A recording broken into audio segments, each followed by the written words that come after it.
Hello everybody, and welcome to the latest in our Design, Engineer, Build series of video podcasts from the Engineering Network. I'm Mark Sims, and I'm here today in Evesham in Worcestershire at the home of ABSSAC with mechanical sales engineer Peter Wright. Morning, Peter. Good morning, Mark. We're going to be talking today about machine springs. So I'm going to ask the obvious question first. What is a machine spring, and how does that differ from a more traditional wire-wound component? Yes, so a machine spring is a spring that has been machined from a solid piece of bar versus a wire spring, which you wrap that wire around a mandrel, which then usually requires further processing like closed and ground ends, whereas the machine spring offers a completely unique way of looking at flexure generation. So what sort of advantages is that going to bring me in real-world applications? So the main advantages are accuracy, where we achieve rate tolerances of 10% or usually less. Linearity, you have that controlled linear rate. Also repeatability, with the removal of the residual stresses, you find that repeatable linear rate all the time. With the design of the machine spring, we can put end face parallelism really well with the left hand and right hand and double start flexures. But also the integrated end attachments, for example, you can create complex geometries to fit directly into your application.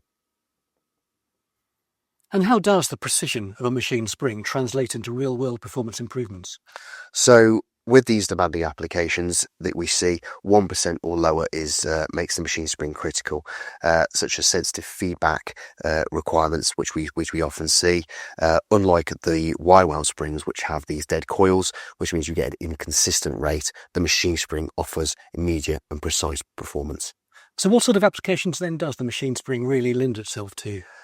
We see many applications, mainly in the aerospace, defence, medical, oil and gas exploration, as well as the space industry.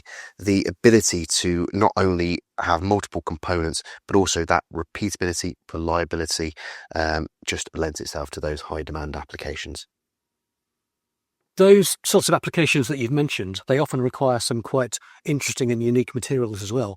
So what sort of materials can I get a machine spring in, and how does that open up design possibilities? Yes, so we have a large number of materials available depending on your application.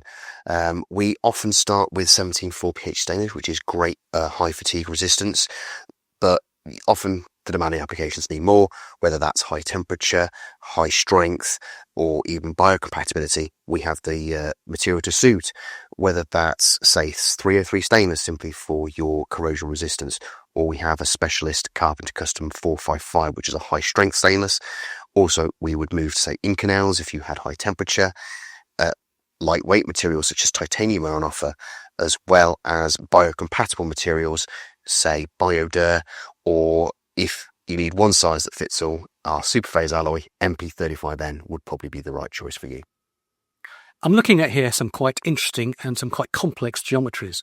So let's have a chat about the sort of geometries that are available with a machine spring, and the sorts of benefits they can bring. Absolutely. So we've got some great examples here. For example, this one has a left hand and right hand flexure on the same part. This means that under compression, you don't get the end face rotation, so the timing of those end faces remains the same. Also, we can optimize the design of the machine spring by having multiple starts, the most common being a double start spring. Because all the internal moments are resolved under compression or extension, you find that the end faces are extremely parallel and don't provide that bending moment that you would see on a single start spring, causing additional friction if there's close in contact components around the spring. This triple start spring enhances this even further and is the best Cartesian coordinate spring on the market today. We have double, triple, or even higher starts. This one, for example, has 5 starts, which provides excellent end face parallelism during the stroke. Again, with the integration of end attachments, this one here has bolt hole circles and a flange.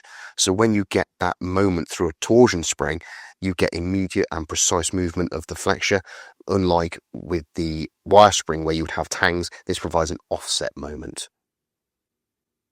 So with things like those integrated end attachments, how can we bring lots of components together into one single part, and what sort of advantages will that bring? So with this one, for example, we have many integrated end attachments. This reduces the component count, tolerance build-up, also the maintenance schedules that you would reduce just by having all those parts in a single item. Let's have a chat too about factors such as durability, life expectancy, fatigue resistance.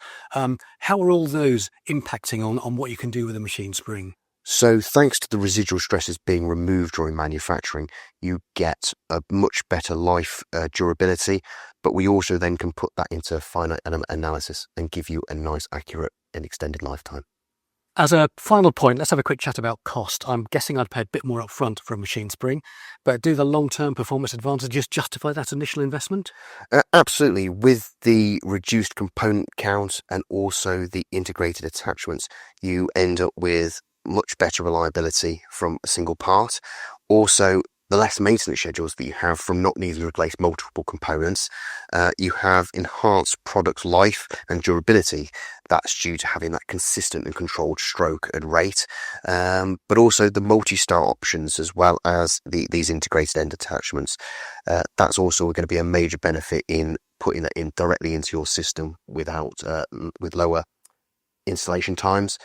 But all these things basically give you that overall cost of ownership for the part will be a valuable investment. Great. Thanks, Peter. Good to talk to you. Thank you. Thank you for watching, and we'll see you next time.